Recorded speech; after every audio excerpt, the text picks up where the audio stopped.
দেশের জনপ্রিয় ইউটিউবার রাফসানদার ছোট ভাই খ্যাত ইফতিখার রাফসানের বিরুদ্ধে এবার গ্রেপ্তারি পরোয়ানা জারি করা হয়েছে।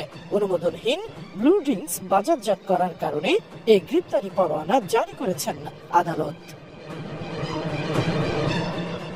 বৃহস্পতিবার বাংলাদেশ নিরাপদ খাদ্য কর্তৃপক্ষের ক্ষমতাপ্রাপ্ত নিরাপদ খাদ্য পরিদর্শক মোহাম্মদ কামরুল হোসেন বিষয়টি নিশ্চিত করে বলেন, ব্লু নামে বাজারজাত করা পানীয়টি অনুমোদনহীন হওয়ায় রাফসানের বিরুদ্ধে গ্রেপ্তারি পরোয়ানা জারি করার আবেদন করা হয়। সেই আবেদনের প্রেক্ষিতে ঢাকার বিশুদ্ধ খাদ্য আদালতের বিচারক আলাউল আকবর গত 4 জুন এ আদেশ দেন।